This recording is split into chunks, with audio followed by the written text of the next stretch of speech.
Salut tout le monde, bienvenue dans cette nouvelle leçon. Aujourd'hui, nous allons apprendre les différentes expressions qu'on peut utiliser pour remercier quelqu'un. Les différentes expressions qu'on peut utiliser pour dire merci à quelqu'un. Donc, comme première expression en même temps, nous avons thanks. Thanks. Thanks. Donc, si vous voulez remercier quelqu'un, vous pouvez juste dire thanks. Thanks. Comme deuxième expression, nous avons thank you. Thank you. Thank you. Thank you. Thank you. Thank you. Donc, essayez de répéter ça.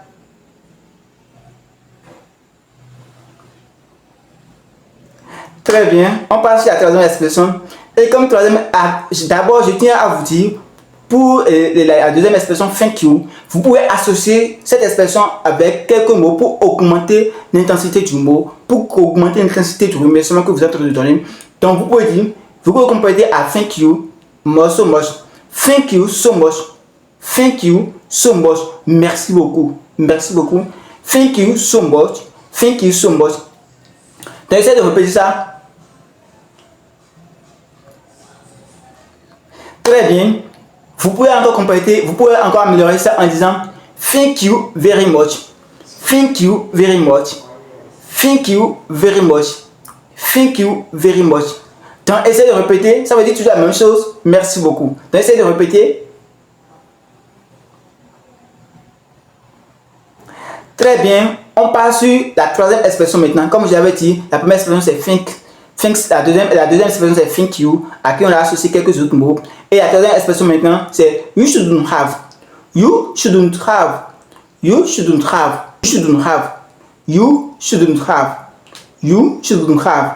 La personne vous a fait réseau, vous voulez le remercier. You shouldn't have. You shouldn't have.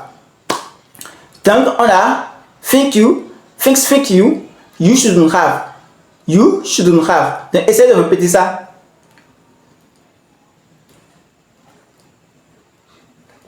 Très bien. Comme je disais tantôt, vous n'aurez pas dit que vous avez traduit les expressions mot à mot. Ça ne marche pas. Ça ne marche pas en anglais. Il y a des expressions en anglais, quand vous allez essayer de traduire mot à mot en français, vous allez voir que ça n'a pas de sens. Ça n'a pas de sens. Donc, je vous conseille, si vous voulez vraiment réussir en anglais, améliorer votre niveau en anglais, je vous interdis de traduire les expressions mot à mot en français. Ça ne va pas marcher. Et c'est vice versa. Vous n'avez pas dit que vous avez traduit les expressions mot à mot de français pour en anglais. Ça ne marche pas aussi. Je ne vous conseille pas ça. Je ne vous recommande pas ça. Donc, comme quatrième expression, en même temps, nous aurons that's so kind of you. That's so kind of you. That's so kind of you.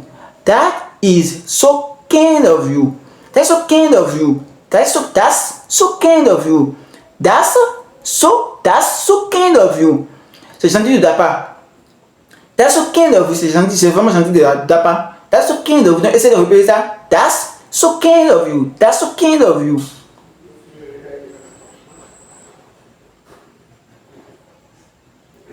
Très bien, très bien, très bien. Donc, on passe maintenant la cinquième expression, qui est en même temps la dernière expression. I appreciate that. I appreciate that. I appreciate that. J'apprécie beaucoup. I appreciate that. Donc, on peut ajouter un mot à ça en disant I really appreciate that.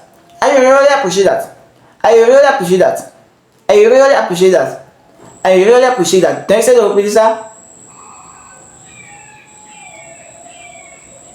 Très bien, très bien. Je vais récapituler en même temps le résumé. Thanks. Thank you. Et à thank you, on peut associer d'autres mots en disant thank you so much. Merci beaucoup, quoi. Thank you so much. Thank you very much. Après ça, you shouldn't have. You shouldn't have. You shouldn't have. You shouldn't. On ne prononce pas le L. You shouldn't have. You shouldn't have. Et quatrième expression, nous avons that's so kind of you. That's so kind of you. That's so kind of you. That's so kind of you. Cinquième et dernière expression, I appreciate that.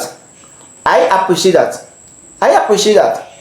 I appreciate that. On peut encore plus améliorer en disant I really appreciate that. I really appreciate that.